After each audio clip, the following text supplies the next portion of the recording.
sobre la base y no se tiene la bóveda por un daños peritales unilateral, la base está formada por los dos temporales, el etmoides que está hacia adelante y el esfenoides que está hacia atrás. Ya hablamos de las suturas también, los planos anatómicos los vamos a recordar. El plano coronal, que se llama así porque pasa por la sutura coronal, y divide el cuerpo en una parte anterior y posterior. El plano sagital, que divide el cuerpo en una parte derecha y una izquierda. Se denomina así porque pasa por la sutura sagital.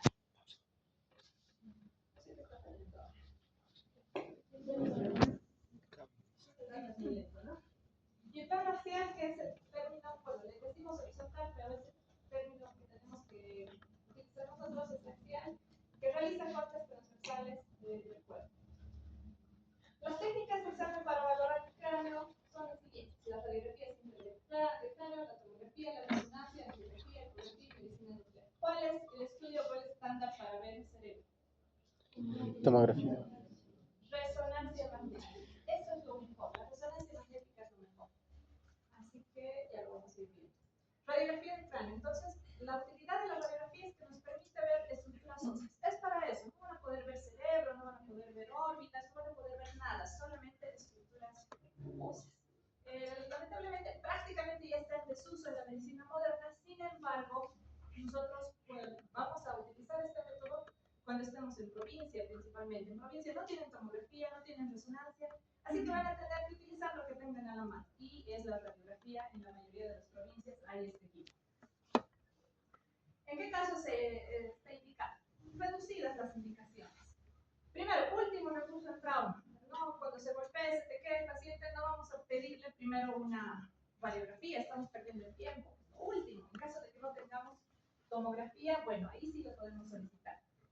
Como parte de la serie ósea, sí, para búsqueda de enfermedades metastásicas, enfermedades metabólicas, principalmente la búsqueda de metástasis, sí es útil la radiografía de cráneo.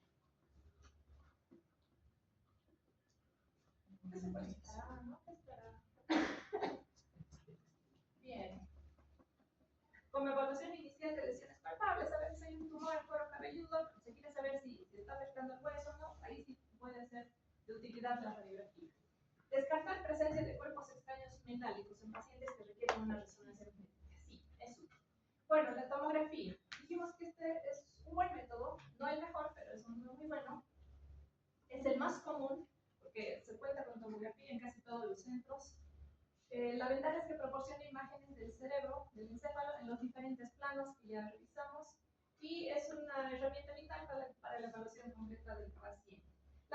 El beneficio nos permite diferenciar entre coágulos, sustancia gris, sustancia blanca, líquido y diferentes patologías. ¿En qué caso se debe solicitar la tomografía? Con contraste, sin contraste, con y sin contraste. Bueno, sin contraste, si estamos hablando de traumas, por ejemplo, traumatismos, enfermedades cerebrales, ya está reconociendo bien, pero con el color adecuado. Bueno, sin contraste. ¿En qué casos? Traumatismos, eso es lo principal. Dos, enfermedad cerebrovascular, para determinar si se trata de un accidente cerebrovascular hemorrágico o isquémico.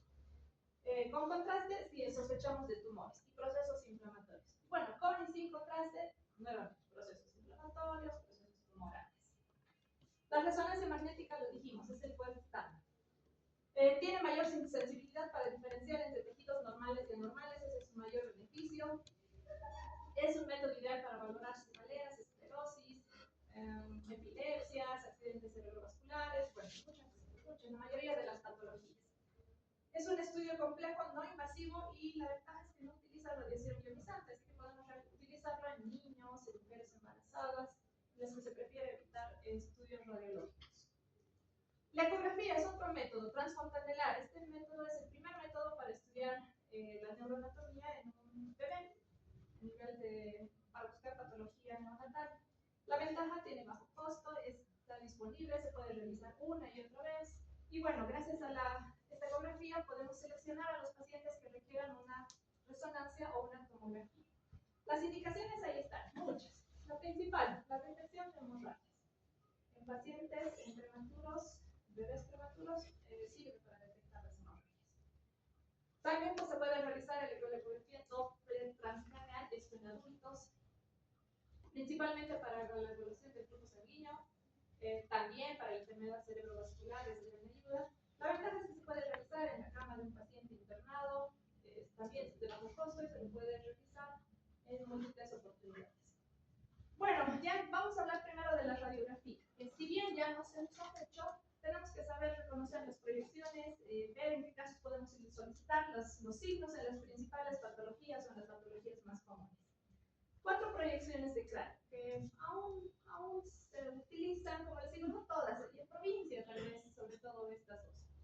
La frontal y la lateral. Bueno, aquí hay un poquito de controversia. Frontal es AP, PA, dependiendo del libro, la literatura que revisen, unos dicen que es AP, otros dicen PA, pero bueno, lo vamos a estandarizar. Vamos a tomar la proyección frontal AP. La radiografía lateral. ¿Cuál van a solicitar? Siempre se solicitan 2 proyecciones cuando quieran valorar cualquier estructura del cuerpo. La mayoría de las estructuras. Existen otras proyecciones que son la de Towne, esta ya se realiza mucho menos. La radiografía axial de Hirsch también.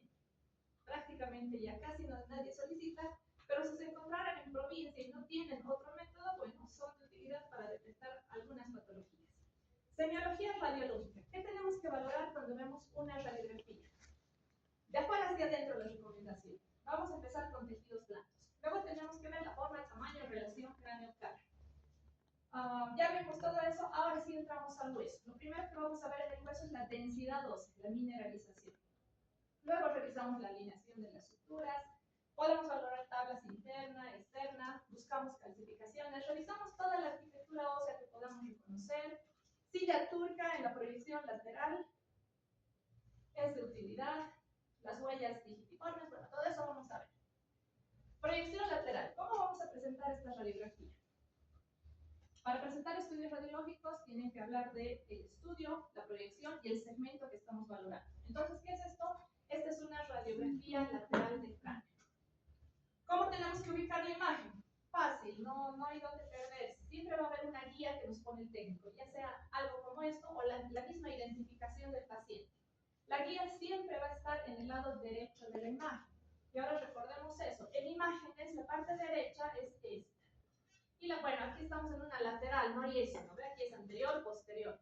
Pero ya luego vamos a ver. La derecha de la imagen siempre viene a este lado y la izquierda a aquel lado. Entonces la identificación la ponen hacia la derecha y listo. La radiografía está bien ubicada. Si el cráneo está mirando hacia la identificación, quiere decir que obtuvieron una lateral derecha. Si el cráneo estuviera mirando al otro lado de la identificación, obtuvieron una lateral izquierda. Entonces ya sabemos que tenemos que ver tejidos blandos, valoramos la forma, el tamaño, la relación cráneo-cara, que normalmente es 2:1. Bueno, ya todo está bien por ese lado. Entramos al huesito. Lo primero, la densidad ósea, mineralización. Tenemos que buscar alteraciones de la densidad, áreas de mayor densidad, de menor densidad, que sean localizadas o generalizadas. Podemos ver las suturas, como lo dijimos. Recordemos que a nivel de suturas el hueso es un poquito más delgado, por eso vemos áreas más oscuras a nivel de las suturas ya conocidas. Ahí están las huellas vasculares, lesiones vasculares que no podemos confundir con fracturas. Las huellas digitiformes, que son esas áreas oscuritas que parecería que un dedito hubiera aplastado el cráneo y dejó ahí su marca. Esas son las huellas dejadas por las circunvoluciones. Aquí está la tabla interna, tabla externa. Bueno, y todo esto se constituye la bóveda. Se supone que si trazamos una línea desde el ángulo frontal hasta la protuberancia occipital interna, nosotros podemos dividir la bóveda de la base. Aquí en la base, lo que ustedes no tienen que olvidar reconocer siempre es la silla turca. Fácil, ¿no es cierto? Su final es anterior, final es posterior. Ahora vamos a reconocer las estructuras que tienen aire, las que se ven negras en la radiografía, las radiolúcidas. Tenemos el seno frontal. Aquí está el seno esfenoidal, siempre en relación a la silla turca. Por delante de los senos esfenoidales están las celdillas etmoidales, los senos etmoidales. Los maxilares están por ahí abajo, no son tan visibles aquí. Otras estructuras que contienen líquido, aquí atrás, perdón, que contienen aire, las celdillas mastoideas. Tienen que verse así negritas. Si esto estuviera opaco, hablaríamos de una patología que es la mastoiditis. Por delante de las celdillas hay un área gruesa, más negrita, que corresponde al conducto auditivo. Delante del conducto auditivo tenemos la articulación temporomandibular. Y bueno, eso es lo principal. Después, si vemos estructuras de la columna, de la cara, también tenemos que valorar. Ahí les dejo su imagen para que vayan pasando. Luego tenemos la proyección frontal, en este caso la radiografía AP. PA, vamos a decir AP, el cráneo. Lo mismo, valoramos de afuera hacia adentro los tejidos blandos, vamos a las estructuras óseas. ¿Qué podemos reconocer? ¿Qué estructura es esta? Estructura lambdoidea. Parece coronal, la coronal está aquí afuera. Si no, el huesito sería muy chiquito, ¿no? El frontal, así que la coronal casi no la vemos, pero está externa. Sí vemos la sagital. Después vamos a reconocer, están las órbitas, aquí están los senos frontales, los senos o celdillas etmoidales siempre entran a ambos lados de la línea media, entre las órbitas. Tenemos los senos maxilares, aquí está el tabique nasal, las fosas nasales. Dentro de las fosas nasales hay unas opacidades tenues que corresponden a los cornetes. Los cornetes inferiores, los cornetes medios son los que son visibles en una radiografía, no los superiores. Tenemos el hueso maxilar y la mandíbula. Bueno, ahí también les dejo algo para que lo pasen después. La otra proyección, ¿dónde? Esta es una proyección anteroposterior, se obtiene de esa forma.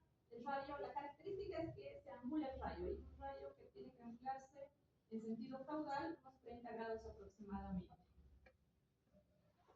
En rayos X, en radiología, se supone que las estructuras que están más cerca de la placa son las que mejor se ven. Entonces aquí estamos viendo que el paciente apoya la parte posterior de la cabeza y eso es lo que mejor tendríamos que ver en la imagen. Ahí está. Tenemos que ver el occipital, el agujero magno. Aquí está la radio. Occipital, agujero magno, ese es el dorso de la silla. Tenemos una visión de los peñascos también. Estas áreas oscuritas corresponden a las celdillas mastoideas. Tenemos un poquito de la mandíbula y bueno, hay mucha sobreposición de estructuras. Nos sirve para valorar la fosa posterior. Vamos con la proyección de Hirsch. La última. Es la axial o de Hirsch. El paciente tiene que estar en esa posición incómoda. El rayo ingresa ahí entre ambos ángulos mandibulares. Nos permite ver la base del cráneo. Por eso se llama proyección axial de Hirsch o de la base del cráneo. ¿Qué podemos valorar? Varias estructuras. Aquí están, les presento. Se parece un poquito a la de Tom. Es una mancha blanca nada más. ¿Cómo la diferenciamos? Aquí vemos los dientecitos hacia la parte anterior. Esta es la parte anterior, esta es la parte posterior. Pero bueno, vamos a reconocer algunas estructuras. El agujero magno, ahí está la apófisis odontoides, se ve un poquito de esa articulación. Toda esta área negra corresponde a las celdillas esfenoidales. Aquí tenemos las celdillas o los senos esfenoidales, la vía aérea, estas áreas oscuritas que corresponden a las celdillas mastoideas. Tenemos a la mandíbula, miren, aquí podemos ver la imagen, la mandíbula. Un poquito más afuera están los arcos zigomáticos. Así que si quisiéramos encontrar una fractura de arco zigomático, bueno, la radiografía de Hirsch es una buena opción. Vamos viendo ahora los hallazgos, lo que tenemos que encontrar. Primero lo normal. Estas calcificaciones tienen que aprenderse. Les voy a preguntar con seguridad en el examen. ¿Cuáles son las calcificaciones normales? Son 8. Glándula pineal, avénulas, plexos corrideos, dura madre, ganglios basales, ligamentos petroclinoideos, la glándula hipófisis también se calcifica y el cristalino. Vamos reconociendo. Aquí tenemos una radiografía frontal. Esta imagen radiopaca, alargada a nivel de la línea media corresponde a la calcificación de la hoz del cerebro. Puede ser gruesa, puede ser muy larga, no se asusten, eso es totalmente normal. Aquí tenemos una proyección de Towne. ¿Qué vemos? Aquí hay una calcificación y esta es otra. Son los plexos coroideos calcificados. Bueno, así lo veríamos en una radiografía. Aquí está la pineal calcificada en una lateral, esta es una lateral también, miren la cicatriz tan bonita. Y desde la clinoides posterior hacia la porción petrosa del temporal se extiende una calcificación que también es fisiológica, es el ligamento petroclinoideo calcificado. La tomografía, obviamente también tenemos que identificar las calcificaciones en la tomografía. Podemos ver aquí la pineal, siempre van a encontrar la pineal calcificada a ese nivel. Y la calcificación de plexos coroideos, a nivel de las astas posteriores de los ventrículos laterales. Calcificación de ganglios basales desde la lista, es esto. Esta es la calcificación de ganglios basales, a nivel de los núcleos ventriculares. ¿Qué calcificación será esta? Está en la línea media, puede venir desde aquí adelante. De la La hoz. hoz, la calcificación de la hoz del cerebro. Ahora sí, ya vamos a lo patológico, craneosinostosis. ¿Qué es la craneosinostosis? Es el cierre precoz de suturas, que va a originar alguna deformidad en el cráneo dependiendo de qué sutura sea la que se cierre primero. Esta es una de las craneosinostosis. La dolicocefalia o escapocefalia, que corresponde al cierre prematuro de la sutura sagital. ¿Qué es lo que va a dar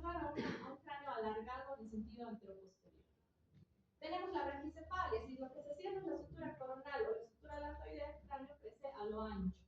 Entonces es el cierre precoz de la sutura coronal o lambdoidea.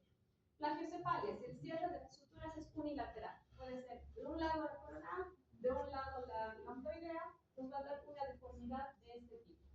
Y trigonocefalia, en caso de que se cierre prematuramente la sutura metópica, que es la que encontramos en la vida fetal entre ambos frontales. Y ahí están las diferentes deformidades que puede originar en la cabecita del bebé. Microcefalia, si la cabeza, la relación cráneo-cara está alterada, bueno, en este caso la cabeza está más pequeñita que la cara, bueno, lo podemos reconocer también, siempre comparando el tamaño del cráneo con el tamaño de la cara. El cráneo pequeñito. Meningoencefalocelio, ¿qué es esto? Aquí hay una abertura normal. Es una abertura normal a través de la cual se hernian, ya sea las meninges o parte del encéfalo. De ahí se va a recibir el nombre de meningoceles si solo son meninges o meningoencefalocelio. Puede ser anterior, como en este caso, o posterior, de gran tamaño o algo pequeñito como eso que vemos ahí. Hipertensión, si nos toca valorar hipertensión en rayos X, bueno, ahí hay unos signos que nos pueden ayudar. Si hay un aumento de la presión del cráneo, aumentará el tamaño del cráneo, se ensanchan las suturas, se separan más de 2 centímetros, aparecen más impresiones digitales, las impresiones digitiformes que vimos aumentarían en cantidad, la vascularización también estaría aumentada y bueno, la silla turca se erosionaría por el aumento de presión. Ahí está la separación de las suturas, más de 2 milímetros y hablamos de una separación de suturas. Ya que vimos las clasificaciones patológicas, también ya va a ser más fácil reconocer cuáles son las patológicas. Ya reconocimos las no patológicas, las fisiológicas. Así que ya podríamos reconocer las patológicas. Obviamente es una clasificación patológica. Múltiples clasificaciones en el cráneo. Miren, así gruesas, pueden ser tuberculomas, pueden ser cisticercosis, pueden ser varias patologías. Ahora lo contrario, erosión ósea. ¿Qué pasa en la erosión ósea? Se pierde la sustancia ósea, el hueso se destruye, eso quiere decir erosión ósea. Igual, hay diferentes tumores, diferentes patologías que pueden provocar esto. Tumores primarios, tumores secundarios y también lesiones no tumorales, como la histiocytosis X. Así se ve una erosión ósea. Cuando vemos una lesión, tenemos que ver si la lesión es osteoblástica, si forma hueso, se vería blanca, o si es osteolítica, como en este caso, que destruye el hueso y vemos la imagen radiolúcida. Entonces, las erosiones se ven así, como imágenes radiolúcidas. ¿Por qué? Porque el hueso se ha destruido. Aquí tenemos las proyecciones del cráneo. Miren, las lesiones son erosiones, múltiples erosiones en todo el cráneo. En este caso se trató de un mieloma múltiple, el paciente es un adulto. Mucho depende de la edad para orientarnos en el diagnóstico. Si vemos estas lesiones en un adulto, pensamos en mieloma múltiple. Si es un mayorcito, viejito, ya más de 60 años o mucho más, bueno, nuestra primera sospecha será metástasis. Habíamos dicho que las lesiones metabólicas también nos pueden dar signos, alteraciones en el cráneo que con una radiografía puede ser diagnosticado. Y una de ellas es el hiperparatiroidismo. Este es el famoso cráneo de sal y pimienta. ¿Qué es lo que pasa aquí? Hay múltiples erosiones, pequeñitas, se reabsorbe el cráneo. De pequeñas áreas de reabsorción ósea, por eso es que vemos como puntitos negros al lado de puntitos blancos y ese es el cráneo en sal y pimienta. Esto es lo que habíamos dicho cuando hay un aumento de la presión intracraneal que aumentan las huellas digitiformes. Estas son huellas digitiformes incrementadas. También el signo se denomina cráneo bronce batido y bueno, es por un aumento de la presión intracraneal. Hay patologías que aumentan el espesor del hueso, en este caso está la enfermedad de Fayet. ¿Qué sucede aquí? Nos da este clásico signo del cráneo en algodón. Y lo que pasa en la enfermedad de Fayet es que tiene dos fases. Una fase inicial en la que se destruye el hueso, una fase osteolítica, y luego el hueso se vuelve a formar, pero ya se forma de manera desordenada, como parches de hueso en todo el cráneo, y eso es lo que nos da un aspecto heterogéneo de un cráneo engrosado. Lo vemos mucho más blanco, más blanca la densidad del cráneo. Osteopetrosis, otra patología en la que hay un engrosamiento del hueso, pero esta vez es por una falla en la función de los osteoblastos, no están regulando la formación y la absorción del hueso, por lo tanto el hueso se forma excesivamente y nos da ese engrosamiento. A diferencia de la enfermedad de Fayet, este engrosamiento es homogéneo, no es heterogéneo. Así como hay enfermedades que aumentan el espesor del hueso, hay otras que lo adelgazan, disminuyen mucho la densidad, ejemplo de la osteogénesis imperfecta, huesitos de cristal. Fracturas, sí, la radiografía nos sirve para ver fracturas. Diferentes tipos, lineales, diastásicas, con minutas, abiertas. Bueno, lineales entendemos, trazos lineales. Diastásicas quiere decir separadas.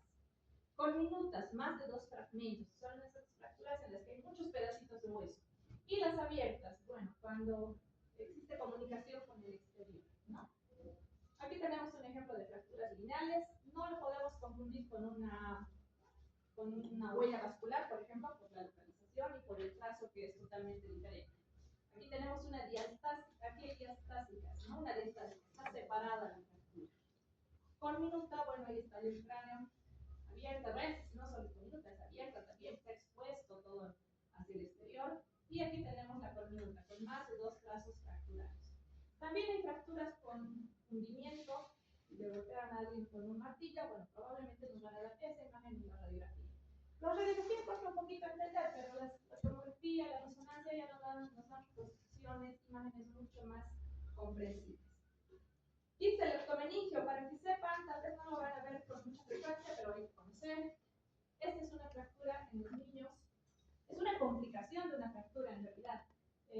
Siempre que vemos una fractura en un niño, no podemos simplemente darle su tratamiento y ya despedirnos de él. Tenemos que hacer un control en unos 3 meses, 6 meses, dependiendo. ¿Para qué? Para ver que esta fractura realmente haya cerrado. Porque como se trata de un niño, su desarrollo, el crecimiento, esto va a permitir que a través de esa fracturita se hernen las meninges y esta fractura, en vez de cerrar, tiende a separarse aún más.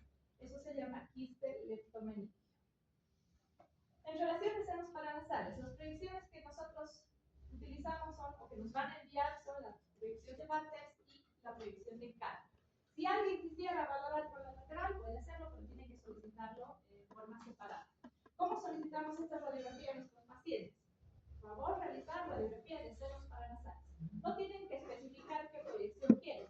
No es necesario, pero les van a enviar estas dos. No esperen que les envíen la lateral más, solamente les envían dos. La proyección de Bartels también se llama mentón nasoplano, porque apoya el mentón y la nariz. Así que eleva un poquito la cara del paciente. Esto permite valorar la pirámide nasal y esa es la forma en la que lo vamos a distinguir de la otra proyección. ¿Qué podemos reconocer? Bueno, las estructuras que están más cerca de la placa son las que mejor se ven, así que nos ayuda mucho mejor a ver los senos maxilares y esta imagen negra en la boca corresponde al seno esfenoidal. Si vemos los senos frontales, también tenemos que valorarlos, hay que aprovechar. Esta es la otra proyección, la proyección de Cadley. Es una radiografía posterior, el paciente apoya la frente, la nariz, la frontonasoplaca y que senos paranasales se aproximan a la radiografía, los senos frontales y los senos etmoidales. Así que nos vamos a enfocar en estos. Si en esta misma radiografía vemos los senos maxilares, bien, hay que verlos, hay que valorarlos, pero generalmente hay sobreposición de estructuras. Así que esos otros senos los vamos a dejar para la otra proyección. Les recuerdo, cuando soliciten senos paranasales nos van a enviar estas dos placas, la proyección de Caldwell y la proyección de Bartels. Diferencias: pirámide nasal. La de Bartels nos muestra la pirámide nasal y tiene la boca abierta, porque a través de la boca tenemos que ver los senos esfenoidales. Si alguien quiere valorar la lateral para ver senos paranasales, tendrá que solicitarlo aparte. Por favor, realizar radiografía lateral de senos paranasales. Esta radiografía se obtiene con la cabeza en posición vertical, ya sea el paciente en sedestación o bifedestación. La lateral es principalmente para ver el seno esfenoidal. En un inicio se veía más bonito, pero bueno, ese es el seno que mejor se ve.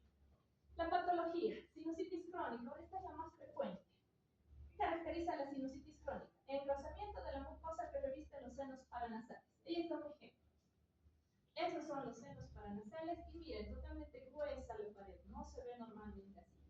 Y si estamos viendo una tomografía de senos paranasales, mucho más clarita la imagen, mucho mejor. Ahí está el engrosamiento mucoso, de la mucosa que reviste las paredes de los senos. Vamos a la otra patología, la sinusitis aguda. También es frecuente.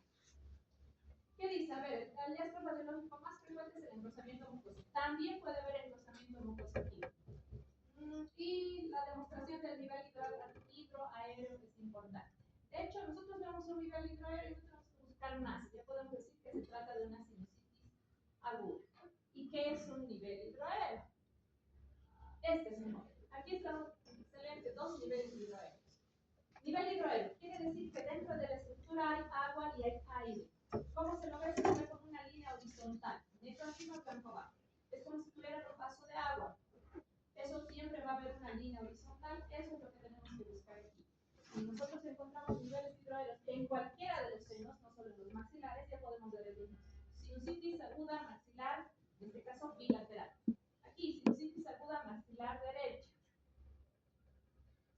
sinusitis aguda maxilar derecha también. Estoy aquí, hay engrosamiento mucoso, hay una sinusitis crónica.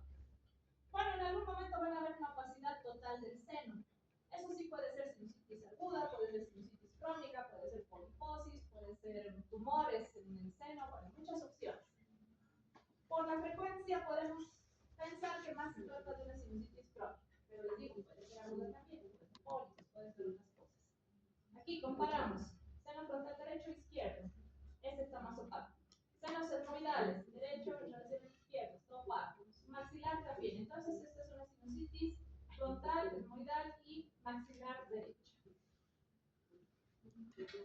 Pólipos. Bueno, los pólipos, como les digo, pueden opacificar totalmente el seno. ¿Qué son pólipos? Son unos tumores, unos tumorcitos, unas masas. Que si hubiera uno solo, tal vez no sea una imagen redondeada en el interior, pero si son muchos o muy grandes, pueden opacificar todo el seno. Y así se vería un tumorcito, un pólipo o quiste de retención en una tomografía. También puede haber patología tumoral, patología infecciosa que ya mencionamos, los tumores, los osteomas. Este es el tumor más frecuente de senos paranasales. Y esa es la localización más frecuente a nivel de los senos frontales. Miren uno más grande, enorme. Una imagen radiopaca de bordes lobulados, en topografía del seno. Concha bulosa, ¿qué es eso? Es la neumatización de los coronetes.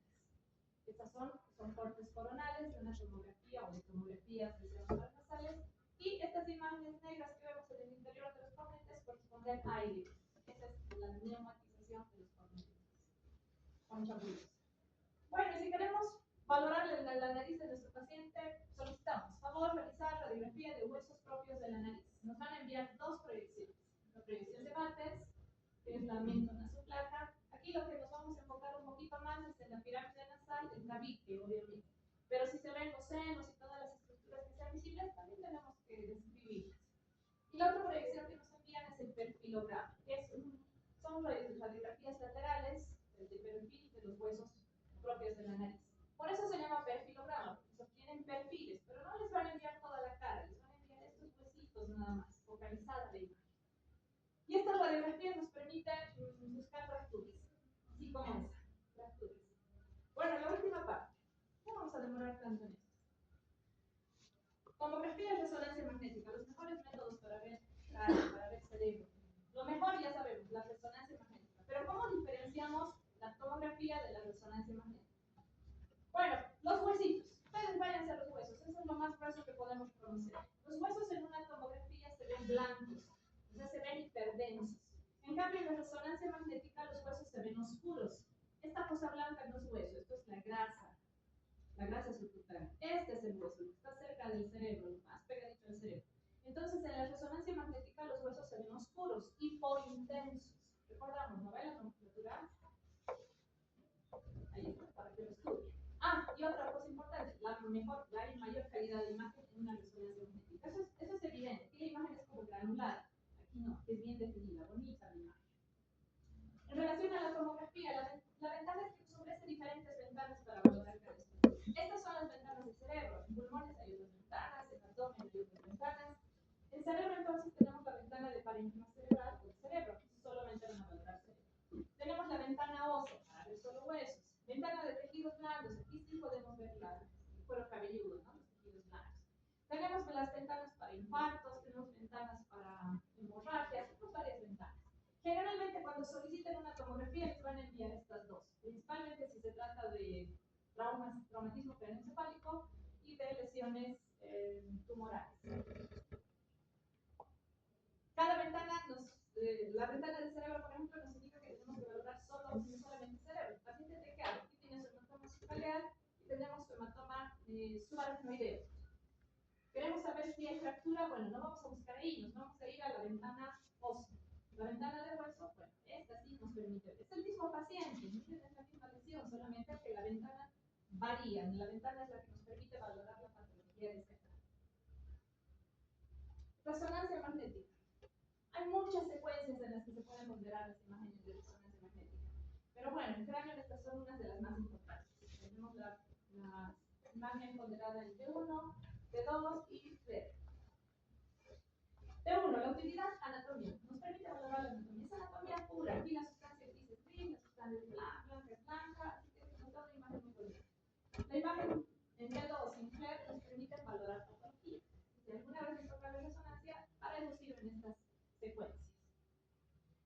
en común? Todas tienen los huesitos oscuros, son hipointensos. Y la clase es hiperintensa. Toda esta imagen blanca de afuera les dije que es la cita. Pero ¿cómo las diferenciamos? Esta es la más fácil de diferenciar. La secuencia T2 es la que tiene el líquido blanco. Es hiperintenso el líquido, así que es blanco. Y bueno, las que quedan, las de líquido negro, las podemos diferenciar así. En T1 la sustancia gris, es oscuro. En T2, en T1. Y la sustancia blanca es blanca. A diferencia de T2 y de FLER, que la sustancia gris es más blanca y la sustancia blanca es más gris. Es la forma más gruesa de identificar o diferenciar. Habíamos dicho que T1 es para anatomía. En cambio, T2 y FLER nos permiten buscar la patología. Miren, ahí hay una lesión, se veía ya en T1, pero ahora no era tan evidente como en T2 o en FLER, que brilla la lesión. Como contiene líquido, generalmente hay edema, inflamación y cualquier lesión, se ponen más en evidencia en nuestras proyecciones. Recordemos, aquí tenemos un corte en el cerebro. Un corte muy importante con unos núcleos que tienen que saber para el examen, tienen que aprender para las prácticas también. Recordemos nuevamente, la derecha y la izquierda de la imagen. Este es el lado derecho y este es el lado izquierdo. En imágenes siempre es así. En rayos X, tomografía, resonancia, siempre la imagen de la parte derecha del paciente la van a poner a este lado y la izquierda hacia nuestra derecha. Recordemos un poquito sobre el sistema ventricular, porque tenemos que poder entender el sistema ventricular que está en esa imagen. Tenemos ventrículos laterales, tercer ventrículo, cuarto ventrículo. Los ventrículos laterales son una estructura muy amplia, compleja, son dos. Los ventrículos laterales tienen un cuerpo que está en la parte más alta, luego tienen unas prolongaciones hacia adelante que son las astas anteriores o frontales de los ventrículos laterales. Hay unas extensiones también hacia atrás, unas prolongaciones que son las astas posteriores u occipitales de los ventrículos laterales. Tenemos las astas temporales también. Estos se comunican con el tercer ventrículo y el tercer ventrículo con el cuarto ventrículo. El cuarto ventrículo está en la parte más baja. Ahora sí vamos a reconocer algunas cositas aquí. Ahí están las astas anteriores de los ventrículos laterales, tienen líquido cefalorraquídeo. Aquí atrás están las astas posteriores. En el interior encontramos a los plexos coroideos que se suelen calcificar. ¿Cuándo se calcifican? Pasada la pubertad, la adolescencia. Generalmente no todos ya tenemos que calcificar. Aquí está el tercer ventrículo. Bueno, esas son las estructuras ventriculares que tenemos que reconocer.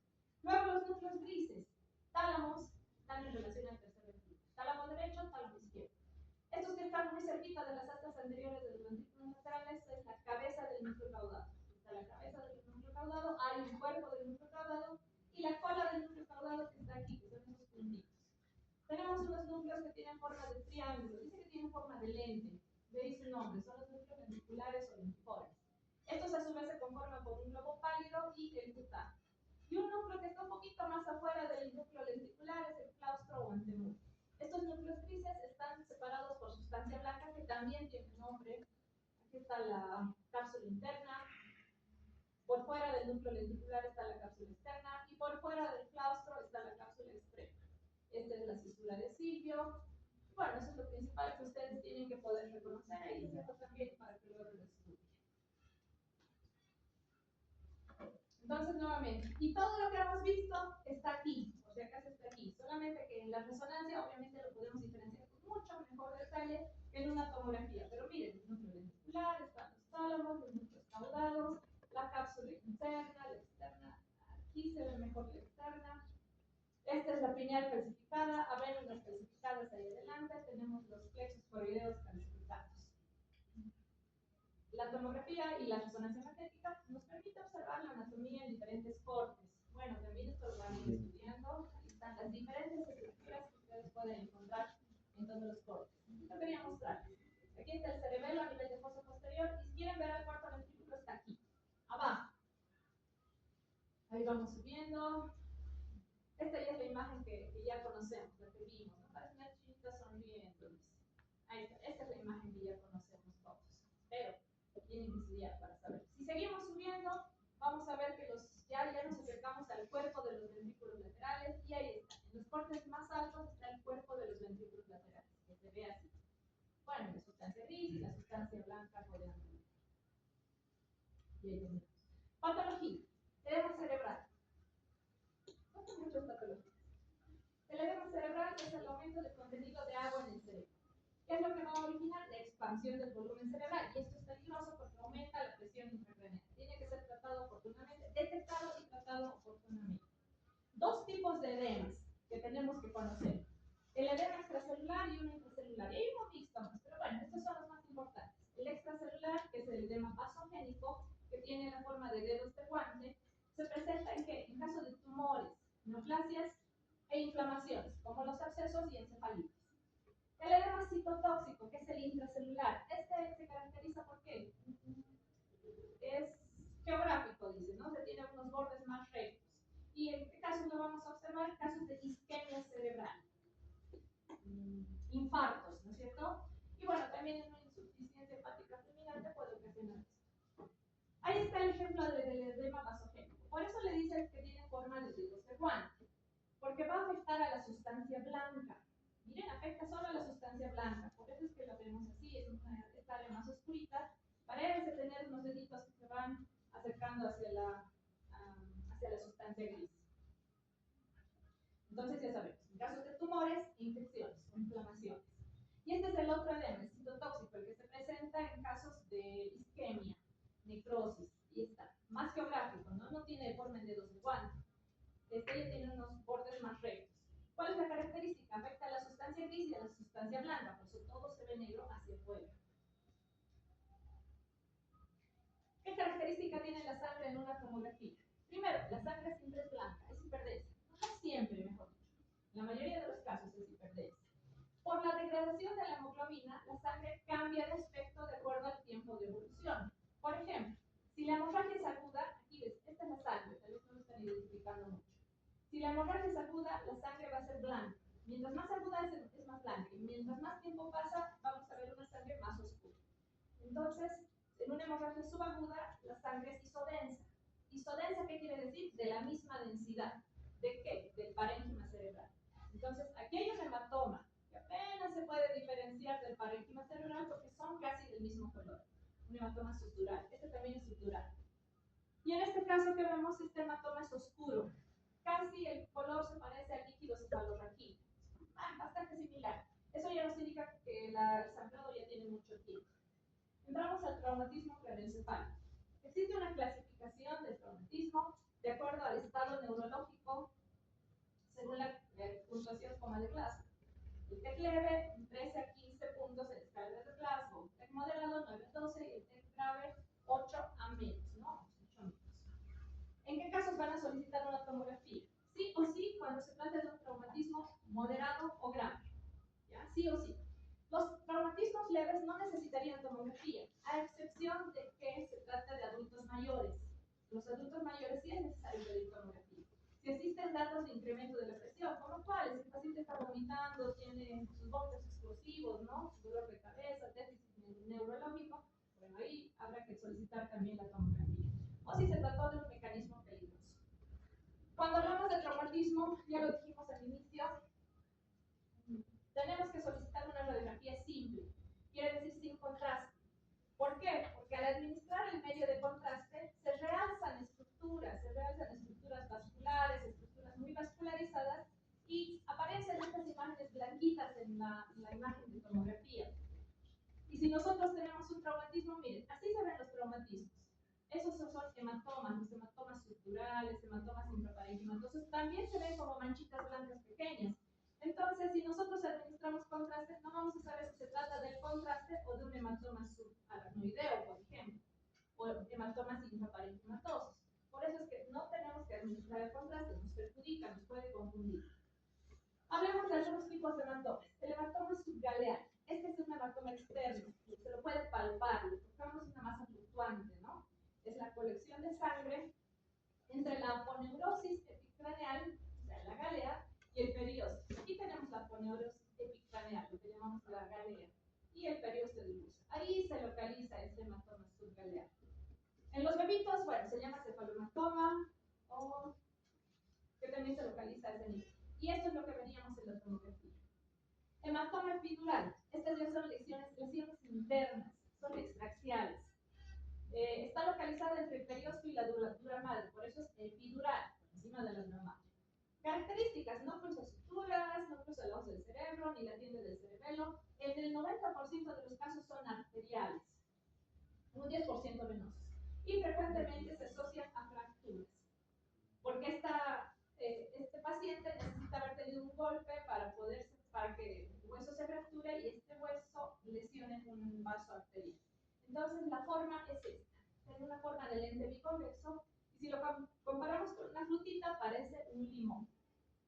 El otro hematoma, el hematoma subdural, este es el hematoma, alargadito. Dice que también es una hemorragia extraxial, está localizada entre la dura madre y la aracnoides. La característica es que sí cruza suturas, por eso puede ser largo, y no cruza la hoz del cerebro. Entonces, ¿qué va a pasar? Este hematoma, si sigue creciendo, va a crecer hacia aquí adentro, en el mismo lado. Generalmente son lesiones venosas, es sangrado de tipo venoso, y la forma que adquiere es la forma de media luna o semiluna. Y si lo comparamos con una frutita, es un plátano. Subaracnoidea, la más frecuente, esta es una hemorragia, la hemorragia siempre es blanca, ¿no ves? Una hemorragia que está entre surcos, fisuras y cisternas. Esa es la más frecuente en un traumatismo craneoencefálico.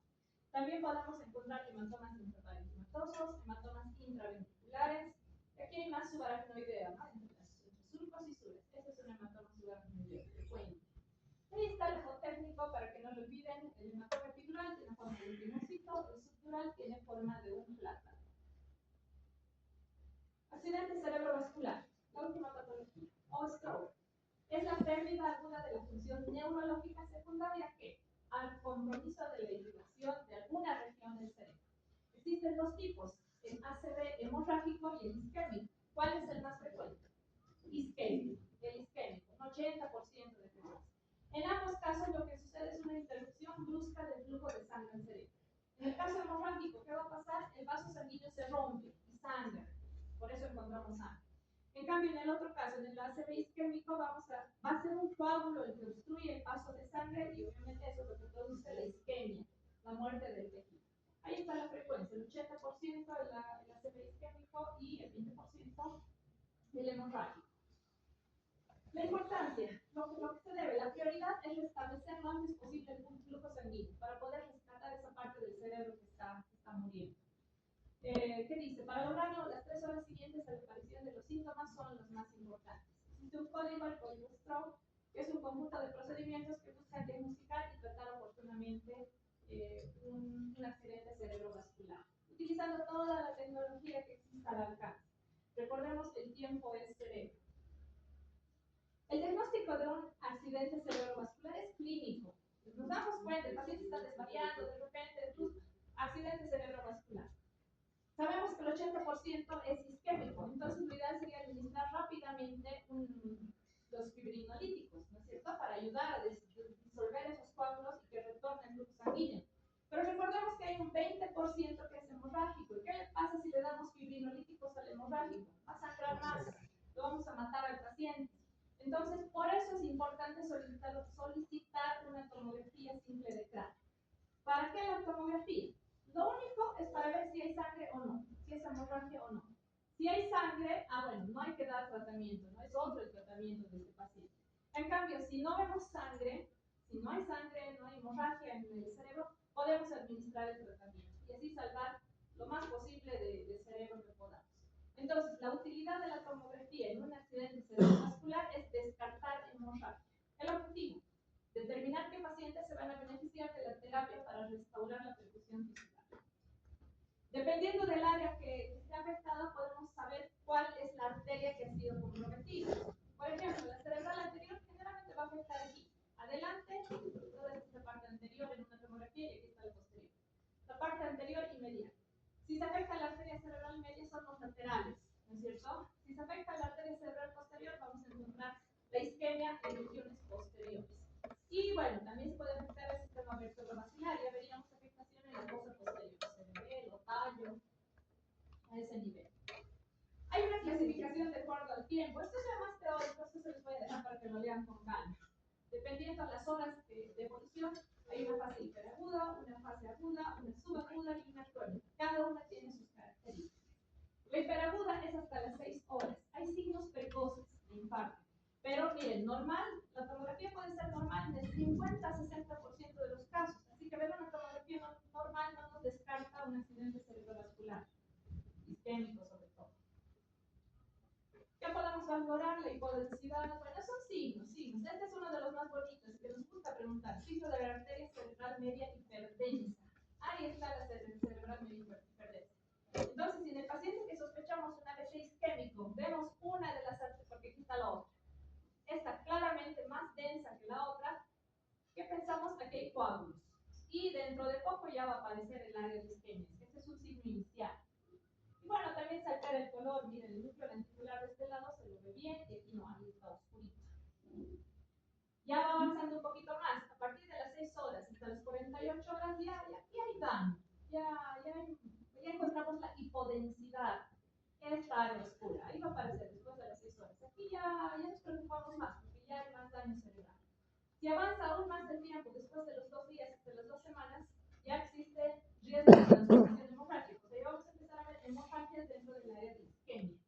Y bueno, en casos ya crónicos de más de 2 semanas, sucede la encefalomalacia, que es una hipodensidad similar al líquido cefalorraquídeo que pierde volumen, así que va a traccionar las estructuras del cerebro hacia el lado de la lesión, porque va perdiendo volumen ese cerebro. Eso ya no sirve, ¿no? Y ya no hay nada que se pueda salvar. Existen algunos estudios especiales, los estudios de perfusión, resonancia magnética con secuencia de difusión, TBWI, son secuencias que nos ayudan, la angiotomografía, angioresonancia, son útiles para diagnosticar un AVC isquémico, sin embargo, no son necesarios para iniciar el tratamiento. Ya sabemos, el tratamiento hay que iniciarlo apenas descartemos que es hemorrágico. Estudios de perfusión, ya sea por tomografía o resonancia magnética, ¿qué nos dicen? Nos permiten identificar el área central del infarto. Podemos saber cuál es la parte que se puede rescatar y cuál no, cuál es la proporción de esas superficies. Secuencias de TBWI. Bueno, son secuencias de resonancia magnética. La ventaja de estas secuencias es que nos permiten detectar la isquemia posterior a los 3 minutos de haber iniciado el cuadro. Es veloz, ¿no? Podemos detectar los cambios iniciales. Lo malo es que son estudios que tardan un poquito, no hay en todo lado, así que, como vimos, no es necesario tener el estudio para iniciar el tratamiento. Bueno, ya lo ultimito, que el accidente hemorrágico, el accidente cerebrovascular hemorrágico. Lo principal, causas primarias, la presión alta.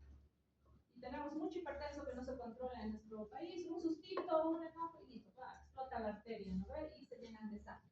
Causas secundarias, neoplasias, malformaciones arteriovenosas, la transformación hemorrágica de un isquémico y bueno, trombosis venosas.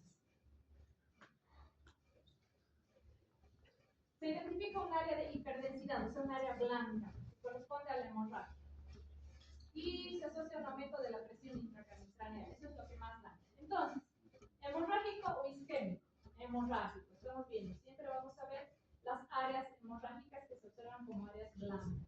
Hemos visto ya los isquémicos que son áreas oscuras.